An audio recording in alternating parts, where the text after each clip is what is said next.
जसलाई मालघाटमा तुइन तार्ने काम गर्न थालेको 21 वर्ष भयो। उनलाई तुइन तर्ने क्रममा जयसिंह धामीलाई महाकालीमा भगाएपछि तिनै कल्याणको मनमा डर पसेको छ र त्यो डर फेरि तुइन चलाउन पाइँदैन र रोजीरोटी खोसियो भनेर होइन, उनले फेरि तुइन नचलाउने निधुनै गरिसकेका छन्। तर भोलिका दिनमा भारतीय पक्षको निशाना र निगरानीमा पर्ने पो हो कि भन्ने चिन्ता उनलाई लागेको चाहिँ उनले स्वयं बताएका छन्। सीमावर्ती क्षेत्रमा कसरी बस्ने र भारत कसरी जाने भन्ने डर उनमा छ। कल्याणलाई उद्धृत गर्दै एसएसबीले तुइन काट्दा जयसिंह महाकालीमा बगेको समाचार छ्यापछ्याप्ती थियो, तर अहिलेसम्म स्थानीय प्रशासन र नेपाल सरकारले आधिकारिक धारणा समेत सार्वजनिक गरेको छैन। त्यसैले भारतीय सुरक्षाकर्मीको निशानामा परिन्छ कि भन्ने डर कल्याण सिंह लगायत दुईजना अरू प्रत्यक्षदर्शीमा पनि रहेको। नागरिकका गुनासा, जिज्ञासा, प्रश्न अनि समस्याको उचित र सशक्त उठान गर्ने दिनेश एफएमको खरो प्रस्तुति कार्यक्रम नागरिक सवाल। नागरिक सवालबाट नारायण अवस्थीको हार्दिक नमस्कार एवं स्वागत छ। आदरणीय श्रोता, नागरिक सवाल बिहान 7:30 देखि 8:30 दिनेश एफएम 93.8 मेगाहर्ज दिनेश खबरको फेसबुक पेज, लम्कीमा रहेको लम्की एफएम मोबाइल एप्लिकेसन र अनलाइनबाट एकसाथ सुन्न सक्नुहुनेछ। विविध विषय प्रसङ्गमा नागरिक सवालमा मैले संवाद गर्ने गरेको छु र आज दार्चुला घटनाको विषयमा मैले कुराकानी गर्नेछु।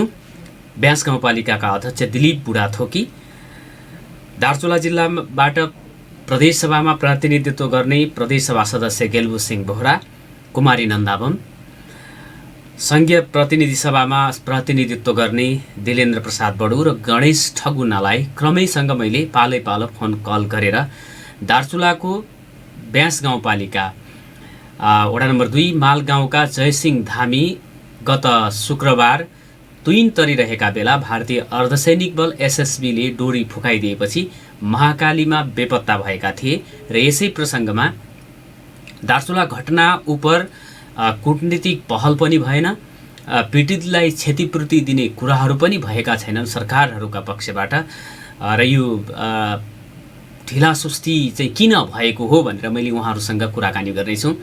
र महाकालीमा बेपत्ता भएका जयसिंह धामीको अझै समेत फेला पर्न सकेको छैन। एसएसबीको अमानवीय व्यवहारबाट बेपत्ता धामी को परिवार विचल्लीमा परेको छ र अन्तिम संस्कार पनि कुसको काँसको चाहिँ त्यो बनाएर उनीहरूले गरेको भन्ने कुरा आएको छ। र यस्तो घटनामा दुई देशबीच सीमा क्षेत्रमा हुने भारतीय पक्षबाट जुन विगतदेखि अहिलेसम्म दुर्व्यवहार भइराखेको छ, विभिन्न समयमा हत्या जस्ता घटनाहरू पनि घट्ने गरेका छन् र यस विषयमा विगतमा नेपाल सरकारले राजनीतिक तथा कूटनीतिक तवरबाट तुरुन्त भारतीय पक्षसँग यो विषयमा चाहिँ चासो र चिन्ता व्यक्त गर्ने, ध्यानाकर्षण गराउने गरेको थियो। तर यो पटक भने दार्चुला घटनाका सम्बन्धमा कूटनीतिक संयन्त्रले आवश्यक सक्रियता देखाएको छैन। कूटनीतिक मामलाका जानकारहरूले यो घटनाबारे सरकारले राजनीतिक र कूटनीतिक तहबाट भारतको ध्यानाकर्षण गराउनु पर्ने बताएका तापनि परराष्ट्र मन्त्रालयका अधिकारीहरूले भने गृह मन्त्रालयद्वारा गठित छानबिन समितिको प्रतिवेदन आएपछि मात्रै आवश्यक पहल थाल्ने बताएका छन्। स्थानीय प्रत्यक्षदर्शीहरूलाई पनि प्रहरीले नियन्त्रणमा लिएर जिल्ला सदरमुकाम खलङ्गा बोलाएको छ र उनीहरूसँग 3 जना जो कल्याण सिंह धामी लगायतका 2 जना अन्य प्रत्यक्षदर्शी थिए घटनाको, उहाँहरूलाई पनि प्रहरीले नियन्त्रणमा लिएर जिल्ला सदरमुकाम ल्याइ पुर्याएको छ हिजो मात्रै। र त्यहाँ पत्रकार लगायत अन्यहरूलाई उहाँहरूसँग कुनै पनि संवाद गर्न, प्रश्न गर्न नदिएको भन्ने खबरहरू पनि प्रकाशित भएका छन्। र गृह मन्त्रालयका सहसचिवको नेतृत्वमा जुन छानबिन टोली गठन भएको छ त्यो दार्चुला पुग्ने र उनीहरूसँग प्रहरीले सो समितिले चाहिँ बयान लिने भनेर प्रहरीले दार्चुला सदरमुकाममा उहाँहरूलाई बोलाएको भनेर प्रहरीले जानकारी दिएको छ। विगतमा यस्ता घटनामा परराष्ट्र मन्त्रालयले भारतीय राजदूतलाई बोलाएर ध्यानाकर्षण गर्ने र दिल्लीस्थित नेपाली दूतावासबाट पनि भारतीय विदेश मन्त्रालयमा ध्यानाकर्षण गराउने चलन थियो, तर यसपटक त्यसो हुन सकिरहेको छैन। यसपटक दार्चुला र सीमावर्ती भारतीय दार्चुलाका प्रमुख जिल्ला अधिकारीको तहमा मात्रै पत्राचार र संवादमा सीमित भएको छ र सरकारले 27 गते 27 साउनसम्म प्रतिवेदन दिने गरी छानबिन समिति गठन गरेको छ र त्यति बेलासम्म सम्भवतः कूटनीतिक संयन्त्र चुपचाप रहने देखिएको छ। योभन्दा अगाडि पनि कञ्चनपुरमा एसएसबीको गोली प्रहारबाट 2073 फागुनको अन्तिम साता स्थानीय युवा गोविन्द गौतमको मृत्यु भएको थियो। गौतमलाई नेपाल सरकारले शहीद घोषणा गरेको थियो। त्यसबेला सरकारले उच्च राजनीतिक र कूटनीतिक तहमा भारतको ध्यानाकर्षण गराएको थियो। तत्कालीन उप प्रधानमन्त्री एवं गृहमन्त्री विमलेन्द्र निधिले भारत भ्रमणका क्रममा भारतीय प्रधानमन्त्री नरेन्द्र मोदी र तत्कालीन गृहमन्त्री राजनाथ सिंहसँग घटनाका विवरण समेत दिएर ध्यानाकर्षण गराएका थिए। तर यो पटक भने कूटनीतिक तथा राजनीतिक तहबाट दार्चुलाको घटनाको विषयमा सरकारले कुनै पनि आफ्नो धारणा राखेको छैन र ध्यानाकर्षण पनि भारतीय पक्षको गराएको छैन। अब यो चाहिँ किन भएको हो भन्ने प्रश्नहरू उब्जिराखेका छन्। जनमानसमा आक्रोश छ। भारतीय ज्यादतीलाई सहनुपर्ने बाध्यता रहेको र जयसिंह धामी महाकालीमा बगिसकेपछिको घटनाबाट त्यहाँको स्थानीयहरू थप त्रसित भएको बताइएको छ। हामीहरूले पनि उहाँहरूसँग कुराकानी गर्न खोज्दाखेरि पत्रकारहरूले लेखिदिने तर सरकारी पक्षबाट सडक समेत नबन्दाखेरि सजिलै हिँड्न सक्ने बाटो समेत नहुँदाखेरि हामीले भारतीय भूमि प्रयोग गर्नुपर्ने अवस्था, भारतको बजारबाट नुन तेल समेत किनेर खानुपर्ने अवस्थामा हामीलाई यस्ता घटनाहरूले थप पीडा, हाम्रा दैनिकीहरू सञ्चालन गर्नमा पनि थप पीडा भारतीय पक्षबाट हामीले बेहोर्नुपर्ने हुन्छ भनेर चिन्ता व्यक्त गरेका छन् त्यहाँका स्थानीयहरूले। र यो विषयमा कुराकानी गर्न दार्चुलाका जनप्रतिनिधिहरूसँग मैले कुराकानी ब्यास गाउँपालिकाका अध्यक्ष दिलीप बुढाथोकीलाई टेलिफोन सम्पर्कमा जोड्ने प्रयास गर्दैछौँ। फोन उठिराखेको छैन। गेल्बुसिंह बोहरा प्रदेशसभा सदस्य, क्रमैसँग तपाईँ चाहिँ लगाउँदै गर्नुहोला र मलाई सङ्केत गर्नुहोला। 5 जनासँग मैले कुराकानी गर्ने प्रयास गरिराखेको छु। कुमारी नन्दाबम नेपाली काङ्ग्रेसको प्रदेशसभा सदस्य हुनुहुन्छ सोही क्षेत्रबाट। गेल्बुसिंह बोहरा प्रत्यक्ष निर्वाचित नेकपा एमालेको प्रदेशसभा सदस्य हुनुहुन्छ। उहाँहरू दुवैजनालाई पनि म यो विषयमा कुराकानी गर्ने प्रयास गर्दैछु। दिलेन्द्र प्रसाद सङ्घीय सांसद पूर्व मन्त्री, गणेश ठगुन्ना सङ्घीय सांसद पूर्व मन्त्री, एकजना नेपाली काङ्ग्रेसको र एकजना एमालेको चाहिँ हुनुहुन्छ।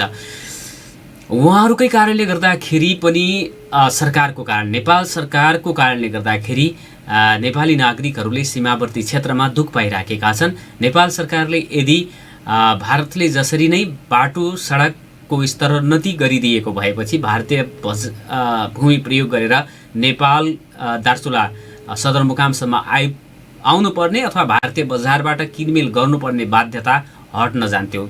यी र यस्ता घटना नेपाली माथि हुने ज्यादतीको घटनाको प्रमुख जिम्मेवार भनेको नेपाल सरकार। त्यसपछि जनताका जनप्रतिनिधिहरू सरकारमा गएर मन्त्री हुने, सांसद हुने, तर आफ्नो क्षेत्रको लागि विकासको नाममा केही पनि गर्न नसक्ने लाचार जनप्रतिनिधिका कारणले गर्दाखेरि पनि नागरिकहरूले दुःख पीडा भोग्नु परिराखेको छ र सीमा क्षेत्रको ज्यादती हरेक वर्ष बढिराखेको छ।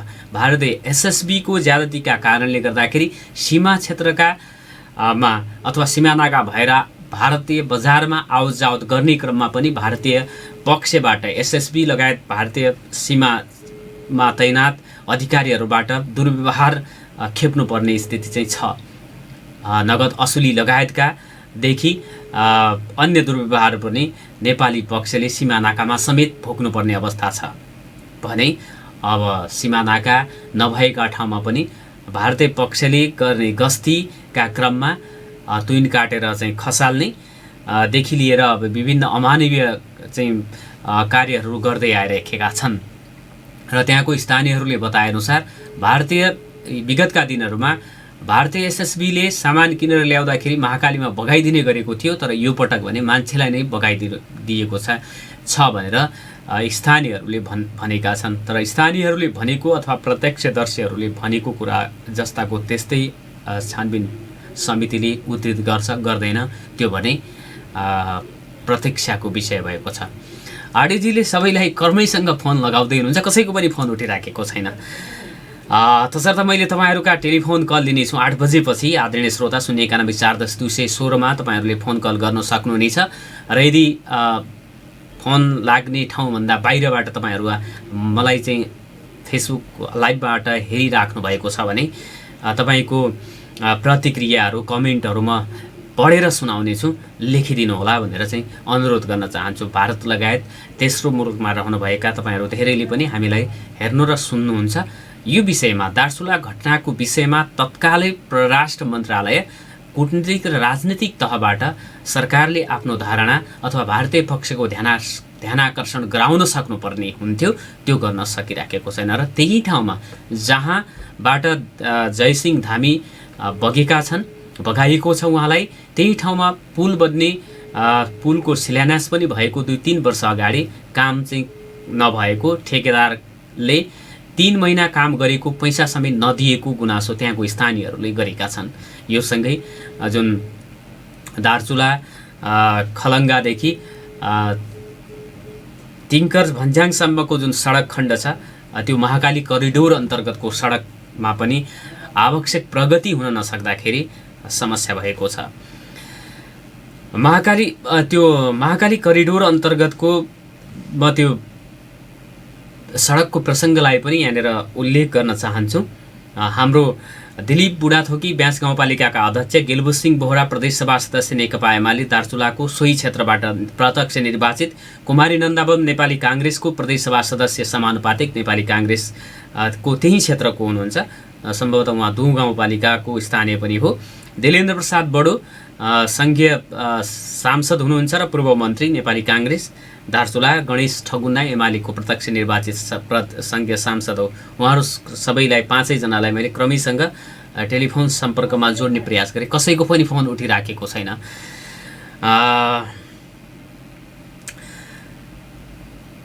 र यो जुन दार्चुला तिङ्कर सडकको कुराहरू गऱ्यौँ, यदि त्यो सडक मात्रै बनेको भएपछि भारतीय भूमि प्रयोग गरेर आवतजावत गर्नुपर्ने बाध्यता हुँदैन थियो र यस्ता घटनाहरू हुँदैन थिए भनेर भनिँदै आएको छ। तर सरकारले किन चाहिँ यो गर्न सकिराखेको छैन? तुइन विस्थापन गर्ने कुराहरू पनि भएका थिए।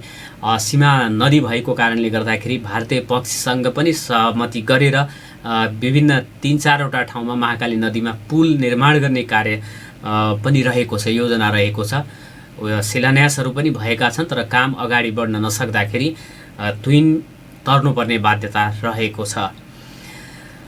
र यो दिनेश खबरमै प्रकाशित एउटा मैले समाचारलाई यहाँनिर चाहिँ तपाईँहरूका जानकारीका लागि राख्न आवश्यक ठानेको छु।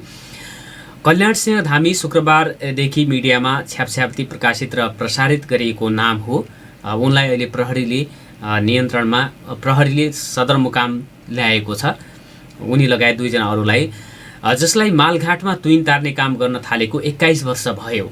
उनलाई तुइन तर्ने क्रममा जयसिंह धामीलाई महाकालीमा बगाएपछि तिनै कल्याणको मनमा डर पसेको छ र त्यो डर फेरि तुइन चलाउन पाइँदैन र रोजीरोटी खोसियो भनेर होइन, उनले फेरि तुइन नचलाउने निधुनै गरिसकेका छन्। तर भोलिका दिनमा भारतीय पक्षको निशाना र निगरानीमा पर्ने पो हो कि भन्ने चिन्ता उनलाई लागेको चाहिँ उनले स्वयं बताएका छन्। सीमावर्ती क्षेत्रमा कसरी बस्ने र भारत कसरी जाने भन्ने डर उनमा छ। कल्याणलाई उद्धृत गर्दै एसएसबीले तुइन काट्दा जयसिंह महाकालीमा बगेको समाचार छ्यापछ्याप्ती थियो, तर अहिलेसम्म स्थानीय प्रशासन र नेपाल सरकारले आधिकारिक धारणा समेत सार्वजनिक गरेको छैन। त्यसैले भारतीय सुरक्षाकर्मीको निशानामा परिन्छ कि भन्ने डर कल्याण सिंह लगायत 2 जना अरू प्रत्यक्षदर्शीमा पनि रहेको उनीहरूले बताउने गरेका छन्। नेपालमा न सडक छ न गोरेटो बाटो नै छ। नुन तेल खरिद गर्न र आफ्नो जिल्ला सदरमुकाम पुग्न भारत पुग्नै पर्ने बाध्यता ब्यास गाउँपालिकाका स्थानीयहरूको रहेको छ। मिडियाले मेरै नाम जोडेर भारतीय सुरक्षा बल एसएसबीको बारेमा समाचार बनाएका छन्। अब भोलिका दिनमा भारत जाने क्रममा निशानामा परिन्छ कि भन्ने डर लागेको छ भनेर कल्याण सिंह धामीले बताएका छन्। उनका अनुसार 21 वर्षसम्म तुइन तार्ने क्रममा यस्तो घटना कहिल्यै भएको थिएन। जयसिंह पारी पुग्दै लागेका थिए, एक्कासी तुइनको तारसहित नदीमा खसे। सोही समयमा एसएसबी पनि देखिएका थिए।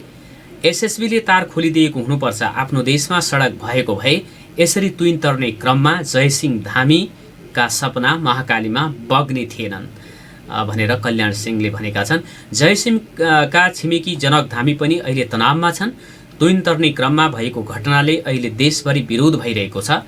भारतमाथि सबै खनिएका छन् उनले भने। तर हामीले दैनिकी चलाउनका लागि भारतकै भर पर्नुपर्छ। आफ्नै जिल्ला सदरमुकाम पुग्न पनि भारतको बाटो प्रयोग गर्नुपर्ने सीमावर्ती क्षेत्रका बासिन्दाको पीडा कसैले पनि बुझ्दैन। उनले नेपाल सरकारकै कमजोरीका कारण सीमावर्ती क्षेत्रका बासिन्दा असुरक्षित भएको गुनासो गरेका छन्। सीमा क्षेत्रमा नेपालीले भारतीय सुरक्षाकर्मीको यातना सहनुपर्ने बाध्यता नयाँ होइन। अहिले तुइन खोलेर मान्छे बगाएको घटनाले सबै राष्ट्रवादी भएका छन्। तर त्यो घटनाको पछाडि नेपाल सरकार पनि जिम्मेवार छ। नेपालतर्फ न सडक बनाइएको छ न त पैदल हिँड्ने बाटो नै छ। अब त काठमाडौँमा बसेर राष्ट्रवादका कुरा नगरेकै ठिक होला जस्तो ब्यास गाउँपालिकाका स्थानीयहरूलाई लाग्न लागेको उनीहरूले बताएका छन्। दार्चुलाका पत्रकार नरेन्द्र सिंह कार्कीलाई पनि काठमाडौँबाट राष्ट्रवादका कुरा हुँदा सीमावर्ती क्षेत्रका बासिन्दा थप पीडित हुने चिन्ता छ। जयसिंहको घटनाले अहिले ब्यासका बासिन्दा आक्रोशित पनि छन् उनले भने। तर दैनिक उपभोग्य सामग्री खरिद गर्न र जिल्ला सदरमुकाम पुग्न भारत जानै पर्ने बाध्यता त्यहाँको स्थानीयहरूलाई रहेको छ। त्यसैले उनीहरू निराश र डराएका पनि छन्। ब्यासवासीका सपना दार्चुला तिङ्कर सडकसँग जोडिएको छ र 130 किलोमिटर सडक निर्माण सुरु भएको 13 वर्षमा 43 किलोमिटर मात्रै ट्र्याक खोलिएको छ। यो महाकाली करिडोर अन्तर्गतको दार्चुला तिङ्कर सडकको लम्बाइ 130 किलोमिटर रहेको छ र त्यो सडकमा काम सुरु गर्न थालेको 13 वर्ष भएको छ। 13 वर्षको अवधिमा जम्मा 43 किलोमिटर मात्रै ट्र्याक खोलिएको अवस्था छ। यही गतिले निर्माण भएमा तिङ्कर जोड्न अझै 25 वर्ष लाग्ने देखिन्छ। त्यो अवधिमा भारत भएर जिल्ला सदरमुकाम पुग्नुपर्ने बाध्यता कामै हुने देखिन्छ। त्यसैले पनि त्यहाँका स्थानीयहरू अहिले झन् निराश र दुखी भएका छन्।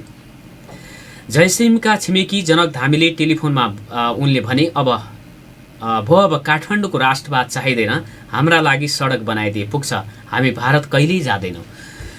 र ब्यासवासीहरूले दार्चुलाको ब्यास गाउँपालिकाका स्थानीयहरूले जुन 130 किलोमिटर लम्बाइको दार्चुला तिङ्कर सडक छ त्यसको बाँकी रहेको 43 किलोमिटर बाहेकको क्षेत्रमा सडकको ट्र्याक चाँडै खुलोस् र त्यही बाटो भएर जिल्ला सदरमुकाम लगायत अन्य कामका लागि ओहोर दोहोर गर्न सजिलो सकियोस् भन्ने कामना गरेका छन् अथवा चाहना राखेका छन्। यो चाहना निकै पुरानो पनि हो।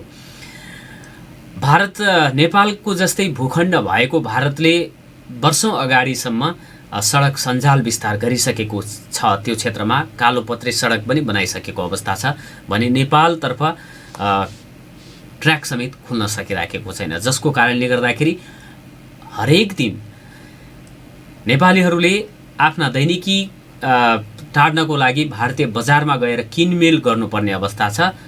जिल्ला सदरमुकाम आउनु पर्दाखेरि पनि भारतको भूमि प्रयोग गर्नुपर्ने अवस्था छ। पुल नभएको ठाउँमा तुइन तर्नुपर्ने अवस्था छ र तुइन तर्दा हुने घटना यहाँहरूले चाहिँ सबैले देखिराखेकै छ। यदि तुइन काटिएन भने दुर्व्यवहार सहनुपर्ने, कुटपिट सहनुपर्ने, किनमेल गरेर ल्याएको सामानहरू महाकाली नदीमा बगाइदिने अथवा एसएसबीले आफै बरामद गरिदिने पीडाबाट त्यहाँको चाहिँ बासिन्दाहरू गुज्रिराखेका छन्। यो पीडालाई गम्भीरतापूर्वक राज्यले चाहिँ नबुझेको कारणले गर्दाखेरि ब्यासवासीहरूले दुःख पाइराखेका छन् र यो दुःखको सिलसिला कहिलेसम्म जारी रहन्छ यो चाहिँ यसै भन्न सकिने अवस्था छैन। कुराकानी गर्नको लागि दिलीप सिंह बुढाथोकी ब्यास गाउँपालिकाका अध्यक्ष हुनुहुन्थ्यो। उहाँसँग गेल्बुसिंह बोहरा नेकपा एमालेको प्रदेशसभा सदस्य सोही क्षेत्रबाट प्रत्यक्ष निर्वाचित हुनुहुन्छ। उहाँसँग टेलिफोन सम्पर्क उठेन, लगभग यिनले चाहिँ फोन उठाउँदैनन्। कुमारी नन्दाबम नेपाली काङ्ग्रेसकी प्रदेशसभा सदस्य, उनको पनि फोन उठेन। दिलेन्द्र प्रसाद बडो अब सङ्घीय मन्त्री भइसकेका मान्छे, उहाँको पनि फोन उठेन र गणेश ठगुन्नाको फोन नउठेको आरडीजीले मलाई बताइराख्नु भएको छ। दार्चुलाको ब्यास गाउँपालिका वडा नम्बर 2 मालगाउँका जयसिंह धामी महाकालीमा बेपत्ता पारिएको प्रसङ्गमा मैले कुराकानी गर्नको लागि ब्यास गाउँपालिकाका अध्यक्ष गेल्बो सिंह बोहरा प्रदेशसभा सदस्य, कुमारी नन्दाबम प्रदेशसभा सदस्य, दिलेन्द्र प्रसाद बडु, गणेश ठगुन्नासँग कुराकानी गर्ने तय गरेको थिएँ, तर उहाँहरूको कसैको पनि फोन उठेन। त्यसैले यसै विषयमा म तपाईँहरूका धारणा चाहिँ लिनेछु। 09140 फोन गर्नको लागि अनुरोध गर्न चाहन्छु। र ब्यासवासीहरूले तुइन तर्दै भारतीय अर्धसैनिक बल एसएसबीले डोरी फुकालिदिएपछि महाकालीमा बेपत्ता भएका जयसिंह धामीका परिवारलाई क्षतिपूर्ति दिनुपर्ने माग गरेका छन्। एसएसबीको अमानवीय कार्यले धामी अनाहकमा बेपत्ता भएपछि श्रीमती र नाबालक छोराछोरी बिचल्लीमा परेका छन्। बेपत्ताको खोजी गरी पीडित परिवारलाई उचित क्षतिपूर्ति, बालबच्चाहरूको शिक्षा आर्जन र पालन पोषणको सुनिश्चितता गर्न, घटनाको वास्तविक सार्वजनिक गर्न र आफ्नो नागरिकलाई न्याय दिलाउन उच्चस्तरीय कूटनीतिक पहल मार्फत उक्त आपराधिक घटनामा संलग्न भारतीय अधिकारीहरूलाई कानुनी कारबाहीको लागि पहल गर्न नेपाल सरकारसँग जोडदार माग गरेका छन्। ब्यास गाउँपालिकाका ले पनि हिजो आइतबार यो विज्ञप्ति निकालेर यो कुरा बताएको छ। र घटनाका प्रत्यक्षदर्शीहरूलाई बयानका लागि जिल्ला सदरमुकाम दार्चुला खलङ्गा पुर्याइएको छ र 3 दिनपछि सहसचिवको नेतृत्वमा छानबिन समिति पनि बनाइएको छ। भारतीय सीमा सशस्त्र बल एसएसबीले तुइन काट्दा दार्चुलाका जयसिंह धामी महाकाली खोलामा खसेर बेपत्ता भएको घटनामा सरकारले 3 दिनपछि छानबिन समिति गठन गरेको छ। गृह मन्त्रालयका सहसचिव जनार्दन गौतमको अध्यक्षतामा आइतबार समिति गठन गरेको हो। 10 दिनको समयसीमा पाएको 5 सदस्यीय समिति घटनास्थल जाने नजाने अन्यल नै छ भनेर समाचारहरू प्रकाशित भएका छन्। आइतबार समितिका अधिकारीलाई जिम्मेवारी दिए पनि सोमबार मात्र उनीहरू दार्चुलातर्फ लाग्ने तयारीमा छन्। यो हिजोको कुरा थियो। तर घटनास्थल विकटमा भएकाले त्यहाँ जाने टुङ्गो छैन। समितिमा सुदूरपश्चिम प्रदेशका प्रहरी प्रमुख डीआईजी पुरुषोत्तम कडेल, राष्ट्रिय अनुसन्धान विभागका अनुसन्धान निर्देशक हुतराज थापा, सशस्त्र प्रहरी बलका एसएसपी सुरेश कुमार श्रेष्ठ, दार्चुलाकी सहायक प्रमुख जिल्ला अधिकारी ज्योत्सना भट्ट छिन्। समितिका एक अधिकारीका अनुसार सोमबार दिउँसो उहाँहरू चाहिँ दार्चुला जाने तयारी र आज चाहिँ बयान दिने प्रत्यक्षदर्शीसँग भन्ने तय भएको चाहिँ थाहा भएको छ। पत्र पत्रिका र समाचारका मार्फत गृहसँग छैन ज्यादतीको विवरण। सीमा क्षेत्रमा पटक पटक भारतीय सुरक्षा फौज एसएसबीले नेपालीमाथि दुख दिँदै आएको छ, तर नेपालको गृह मन्त्रालयले त्यस सम्बन्धी विवरण समेत राख्ने गरेको छैन। गृहको सीमा सुरक्षा शाखा त यसमा बेखबर नै हुने गरेको छ। देशको राजनीतिक नेतृत्व कमजोर हुँदा यसरी सीमामा छिमेकी देशको सुरक्षा फौजको बलमिचाइ बढेको एक उच्च सुरक्षा अधिकारी बताउँछन्। हाम्रो राजनीतिक नेतृत्वले भारतसँग अडानका साथ कुरा राख्न सकेको भए बारम्बार यस्ता घटना हुँदैन थिए। ती अधिकारी भन्छन्, जसका कारण हाम्रो सरकार बलियो नभएसम्म सीमामा यस्ता घटना नदोहोरिएलान् भन्न सकिन्न। सीमा क्षेत्रमा एसएसबी आएर नेपालीले लगाएको खेती समेत नष्ट गरिदिने गरेको छ। सीमामा आफू अनुकूल नहर बनाउने र भत्काउने गरेको छ। सीमामा नेपालको तुलनामा एसएसबीको तैनाती करिब 5 गुणा धेरै छ। भारत सीमामा नेपालतर्फ जम्मा करिब 10,000 को संख्यामा सशस्त्र प्रहरी बल खटाइएको छ, जसलाई न्यूनतम स्रोत साधनको समेत अभाव रहेको छ। दार्चुला घटनाको वास्तविक सार्वजनिक गर्न दलहरूले समेत माग गरेका छन्। भारतसँग संवाद गर्न सरकारलाई सुझाव दिएका छन्, तर सरकारले भने एउटा छानबिन समिति बनाएर त्यसले दिएको प्रतिवेदनका आधारमा अगाडि अब कुरा बढाउने चाहिँ भनेको पाइन्छ। र यो सम्बन्धमा कूटनीतिज्ञहरूको पनि धारणा आएको छ। दिपकुमार उपाध्याय, मैले नयाँ पत्रिकामा लेखेको कुरालाई यहाँनिर राख्न गइराखेको छु। दिपकुमार उपाध्याय भारतका लागि पूर्व राजदूत हुनुहुन्छ। भारत सरकार र भारतका सञ्चार माध्यमलाई हाम्रा राजदूतले आफ्नो कुरा भन्नुपर्छ। यो नागरिकको सुरक्षाको प्रश्न हो। राजदूतले आफ्ना सम्बन्ध र सम्पर्क भएका सबै च्यानलमा घटनाबारे ध्यानाकर्षण गराउनु पर्थ्यो। नेपाल भारत सिमानामा नेपाली नागरिक बेपत्ता रहेको स्पष्ट भएकोले राजदूतको सक्रियता देखाउन थप कुनै प्रमाण पेश गरिरहनु आवश्यक पर्दैन भनेर पूर्व राजदूत दिपकुमार उपाध्यायले बताएका छन्। तर भारत स्थित नेपाली राजदूतावास अथवा राजदूतले यो विषयमा कुनै पनि धारणा सार्वजनिक नगरेको अहिलेसम्म थाहा भएको छ। डाक्टर दिनेश भट्टराई पनि पूर्व राजदूत हुनुहुन्छ। उनको विचार छ, नेपाल भारत खुला सिमानामा कहीँ पनि प्रतिबन्ध छैन। भारतीय आफै खुला सिमानालाई देखाएर विशेष सम्बन्ध भएको भन्छन्। त्यही सीमाबाट भारत जान खोज्दा नेपाली नागरिकले ज्यान गुमाउनु पर्ने अवस्था अमानवीय हो। नेपालले भारतलाई ध्यानाकर्षण गराउनुपर्छ भनेर उनले भनेका छन्। मधुर रमण आचार्य पूर्व परराष्ट्र सचिवले भनेका छन्, उच्च राजनीतिक तहमा संवाद हुनुपर्थ्यो, कूटनीतिक तहमा पनि चासो राख्नुपर्थ्यो। विगतमा कूटनीतिक नोट पनि पठाउने चलन थियो। पछिल्लो पटक कञ्चनपुरमा एसएसबीबाट गोविन्द गौतमको हत्या हुँदा सरकारले उच्च राजनीतिक तहमा र कूटनीतिक तहमा ध्यानाकर्षण गराएको थियो। तर यो पटक भने त्यसो हुन सकिराखेको छैन। टेलिफोनको घन्टी बजिराखेको मैले सुनिराखेको छु। उहाँसँग म संवाद गरिहालौँ। नागरिक सवालमा यहाँलाई हार्दिक स्वागत छ। नमस्कार। गइहाल्यो भनेर भन्दै हुन्छ, पुनः प्रयास गरिदिनु होला। 091-410-216 तपाईँहरूको टेलिफोन कल मैले लिने भनेर भनिसकेको छु र सँगसँगै मैले सोही घटनासँग सम्बद्ध समाचारहरू यहाँहरूलाई चाहिँ सुनाइराखेको छु। जयसिंह धामीका दाई हरक सिंह भन्छन्, एसएसबीको अमानवीय व्यवहारकै कारण भाइले अनाहकमा ज्यान गुमाउनु पर्यो भनेर चाहिँ उनले बताएका छन्। टेलिफोन आएको छ। स्वागत छ यहाँलाई नागरिक सवालमा। नमस्कार। हजुर नमस्ते। हजुर कहाँदेखि बोल्दै हुनुहुन्छ? रमेशजी, अब यो नागरिक सवाल मार्फत मैले यो 5 जना जनप्रतिनिधिसँग कुराकानी गर्न तय गरेको थिएँ। उहाँहरू कसैको पनि फोन उठेको छैन। विभिन्न पत्रपत्रिकामा प्रकाशित भएका समाचारहरू र हाम्रो दिनेश खबरमा पनि प्रकाशित भएका कुराहरूले मैले पढेर सुनाउने गरिराखेको छु। यहाँको फोन आएको छ।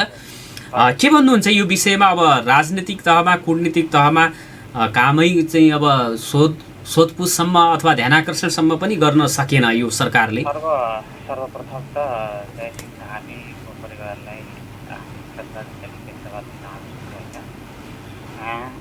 र हाम्रो कूटनीतिक स्तर त अब देखिहालियो भन्नुहुन्छ। पहिले पनि 2077 साल फागुन महिनामा कञ्चनपुरका गोविन्द गौतमको पनि त्यसै गरी नृशंस हत्या भएको थियो होइन। त्यतिखेर पनि हाम्रो कूटनीति देखिएकै हो। हाम्रो कूटनीतिको स्तर अब हामीलाई थाहा छ। अब यसमा धेरै भनिरहनु परेन। हिजो अस्ति पनि दार्चुलाका प्रमुख जिल्ला अधिकारी समथिङको एकजना लेडिज हुनुहुन्छ, भट्ट जोशी भन्ने हुनुहुन्छ। उहाँको पनि औपचारिक अब जुन भनौँ न औपचारिक प्रतिक्रिया आएको छ। अब त्यसलाई हामीले नेपाल सरकारकै प्रतिक्रिया नै मान्नुपर्ने होला। नेपाल सरकारको सहसचिव लेभलको सिडिओले जारी गरेको कागजलाई अब आधिकारिक नै मान्नुपर्छ। उहाँले पनि के भन्नुभएको छ भने अब त्यो चाहिँ होइन, काटिएको होइन भन्ने भाव चाहिँ त्यसमा देखिन्छ होइन। अब प्रत्यक्षदर्शीले भन्दैछन् कि काटेको हो, हामीले देखेका छौँ भन्ने कुरो भन्दैछ। प्रत्यक्षदर्शीको बयानलाई पनि आधार मान्न नसक्ने होइन। अनि सरकारले आफ्नो तर्फबाट पनि कुनै किसिमको दृष्टिकोणहरू अन्तर्राष्ट्रिय मञ्चमा राख्न नसक्ने भनेपछि त यसभन्दा अगाडि पनि अब हामीले भारतका थुप्रै व्यापार दृष्टिकोणहरू व्यवहारहरू अहिले मात्रै होइन, विगतदेखि नै सुस्तादेखि नै उता महेशपुर झापादेखि नै उता देख्दै आएको छ नि त। अब यसमा चाहिँ हाम्रो मूलत राजनीतिक कमजोरी नै मान्नुपर्छ, नेतृत्व पनि कमजोरी हो। त्यसका लागि एउटा सानो घटना मैले यहाँनिर स्मरण गराउन चाहन्छु। सायद सन् 2011 हो या 12मा हो। भारतको 2 जना मछुवाराहरू अस्ट्रेलियाको सैनिकले गोली हानेर मारेको थियो होइन। त्यसपछि भारतले यो मुद्दालाई लामो समयसम्म अन्तर्राष्ट्रिय मञ्चमा उठाइरह्यो र 20 करोडहरू चाहिँ क्षतिपूर्ति लियो अस्ट्रेलियाबाट। त्यसका कारणले अस्ट्रेलिया र भारतका बिच लामो समय शीत युद्ध नै भएको थियो। त्यो मुद्दा यो अहिले मात्रै चाहिँ रफादफा भएको छ 2021मा मात्रै। आफ्नो 2 जना नागरिकको लागि चाहिँ त्यति लामो चाहिँ कानुनी लडाइँ लड्ने अन्तर्राष्ट्रिय मञ्चमा भारतले अनि चाहिँ हामी जस्तो स्वतन्त्र देश अब एउटा हामी भन्छौँ होइन, कहिले गुलाम भएनौँ, यो भएनौँ ऊ भएनौँ। अब यो त हामीले खालि एउटा कस्तो भने आत्मरतिका लागि मात्रै भन्ने कुरो भएको छ आजसम्म। त्योभन्दा बेसी हामीले अब यसको उपलब्धिहरू के लिन सकेका छैन कि नारायणजी। अब यो सायद त भन्यो कहिले गुलाम भएन भनौँ, ब्रिटिसको भइस भने भारतलाई यसलाई ऊ भन्यो आत्मरतिमा मात्रै रमाउनको लागि कुराहरू भने उपलब्धि केही छैन यसको। खास गरिकन अब अहिले यो मुद्दा चाहिँ तातेको छ जयसिंह धामी दार्चुलाको। यसका लागि अब सबभन्दा राम्रो त आफ्नो भूमिमा बाटो बनाउन नसक्नु, अब त्यो जति चाहिँ नालायकीपन हाम्रो के हुन सक्ला र यो त मैले भनिरहनु परेन होइन। अब यदि हाम्रो भूमिमा बाटो हुन्थ्यो भने अब हाम्रा दाइभाइले त्यसरी मर्नु पर्थेन होला पक्कै पनि। नुन तेलको लागि पनि पारी जानुपर्ने। अब यहीँ हेर्नुहोस् न, हाम्रै सिमानामा यहीँ गौरीपट्टा के अरे वनबासा आदि रुपेटिया नाकामा पनि हेर्नुहोस्, अब हामी 2 किलो चिनी ल्याएर आउँदाखेरि कसरी सताउँछ होइन, त्यसले यो कुरो हामीलाई पनि थाहा छ। त्यसदाखेरि यो सम्पूर्ण रूपमा दोष जाने भनेको राजनीतिक नेतृत्वहरूलाई नै हो। आफ्नो देशभित्र स्रोत साधन भएको भए पक्कै पनि यसरी मर्नु पर्थेन। अन्तर्राष्ट्रिय मञ्चमा अब चाहिँ यो आवाजलाई बुलन्द पार्नुपर्छ। अन्तर्राष्ट्रिय मञ्चमा हुन्छ सकिन्छ भने मुद्दा हाल्नुपर्छ जयसिंह धामीको बारेमा। सरकार चाहिँ जागरुक हुनुपर्छ भन्ने मैले भन्न चाहन्छु। हवस्, धन्यवाद। यो प्रसङ्ग पनि तपाईँले उठाउनु भयो र त्यो प्रसङ्गमा म कुराकानी केही त्यो तथ्यहरू यहाँहरू समक्ष राख्न चाहन्छु। इटलीका सैनिकलाई 2 भारतीय माझीको हत्या गर्दा 10 करोड क्षतिपूर्ति तिर्नु परेको थियो। सन् 2012 को फेब्रुअरीमा इटलीका सैनिकले 2 भारतीय माझीको हत्या गरे। उनीहरूको हत्यापछि भारत शान्त भएन। भारतले कानुनी लडाईँ अगाडि बढायो। यो मुद्दामा भारत बन्द हुन 9 वर्ष लाग्यो। यो मुद्दा भारतमा बन्द हुन 9 वर्ष लाग्यो। घटनाका कारण 2 देशबीचको सम्बन्धमा उतार चढाव पनि देखियो। कयौं प्रयासपछि मात्र भारतको अदालतमा यो मुद्दा 2021 मा बन्द भएको छ। भारतीय सर्वोच्च अदालतले सन् 2021 जुन 15 मा यसको अन्तिम फैसला सुनाउँदै मुद्दा बन्द गरेको थियो। त्यसअघि अदालतले जबसम्म इटली सरकारले तय भएको मुआवजा बैंक खातामा पठाउँदैन तबसम्म मुद्दा बन्द नहुने समेत बताएको थियो। इटलीले 10 करोड भारतीय रुपैयाँ क्षतिपूर्ति दिएपछि मात्र यो मुद्दा बन्द भएको थियो। भारतमा बन्द भए पनि उनीहरू विरुद्ध इटलीमा मुद्दा भने जारी रहनेछ। 2012 फेब्रुअरी 15 मा केरलाका 2 माझी जेलेस्टाइन र अजिस पिङकु केरलाको निन्दाकार हार्बरमा माछा मार्न निस्केका थिए। उनीहरू फर्कने समयमा सिङ्गापुरबाट मिस्र जाने जहाजसँग जम्का भेट भयो। यो इटलीको जहाज थियो जसमा 19 भारतीय सहित 34 क्रू मेम्बर सवार थिए। जहाजमा रहेका 2 सैनिक सल्भाटोर गिरोन र मसिमिलियानो लटोरले 2 माझीको गोली हानी हत्या गरे। इटलीका 2 सैनिकले आफ्नो बचाव गर्दै उनीहरू समुद्री लुटेरा भएको आशंकामा प्रोटोकल फलो गरेका बताएका थिए। घटना भएको केही समयमा नै भारतीय कोस्ट गार्डले यसबारे जानकारी पायो र आफ्नो कारबाही थाल्यो। 2 माझीको हत्या केरलाको अम्बलापुञ्जा क्षेत्रमा भएको थियो। 19 फेब्रुअरीमा केरला प्रहरीले 2 इटालियन सैनिकलाई गिरफ्तार समेत गर्यो। तर यो घटनाले 2 देशबीच निकै तनाव सिर्जना गर्यो। इटलीले आफ्नो सेनालाई बचाउने उपाय सोच्न थाल्यो, तर भारतले आफ्ना नागरिकको हत्याको कानुनी उपचार खोज्न थाल्यो। 22 फेब्रुअरीमा इटली सरकारले केरला उच्च अदालतसँग उनीहरू विरुद्धको एफआइआर रद्द गर्न अनुरोध गर्यो।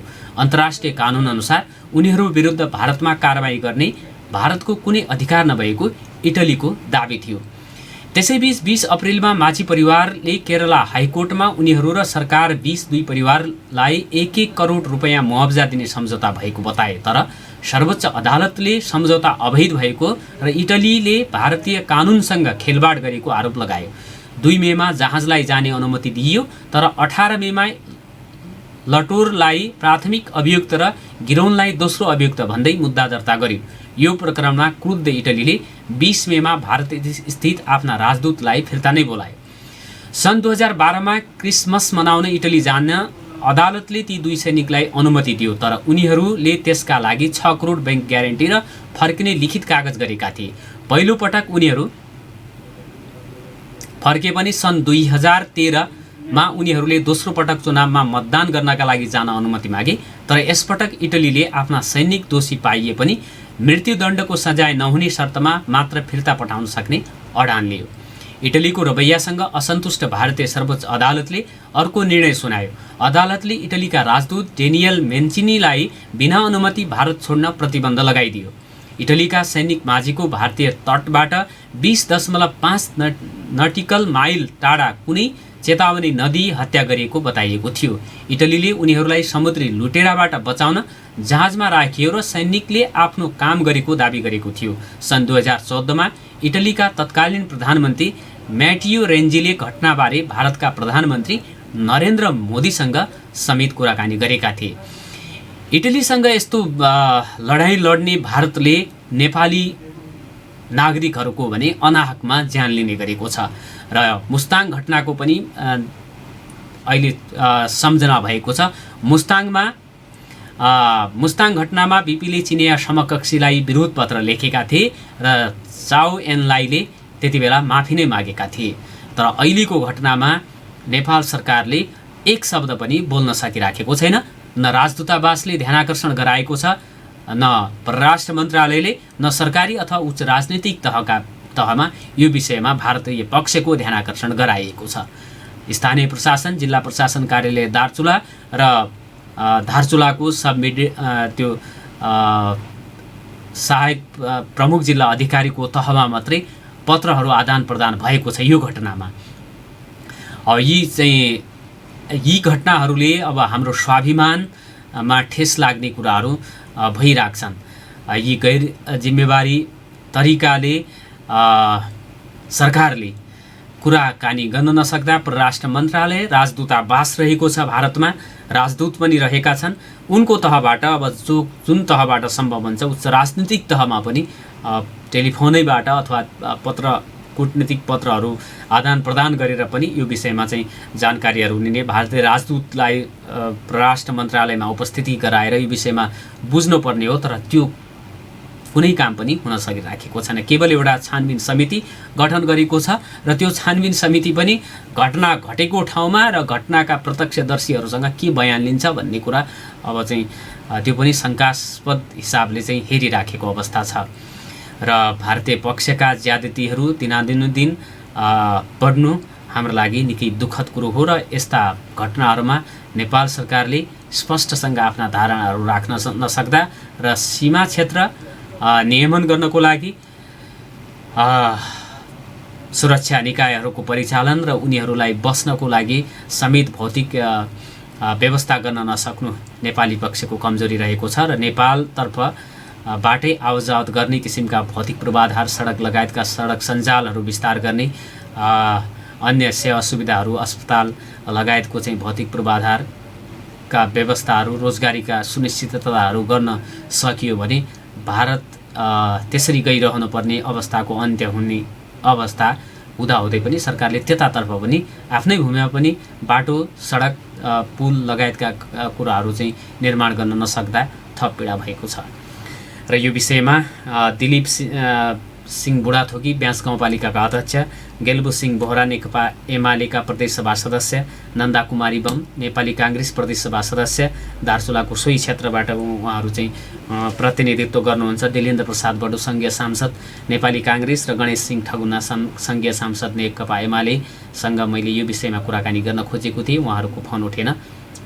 आजको निर्धारित समयभन्दा केही अगाडि नै म कार्यक्रमको बिट मार्न चाहन्छु। भोलि अर्को विषयवस्तु र प्रसङ्गमा कुराकानी गर्ने उपस्थित हुनेछु। आजलाई बिदा दिनुहोस्। नमस्कार।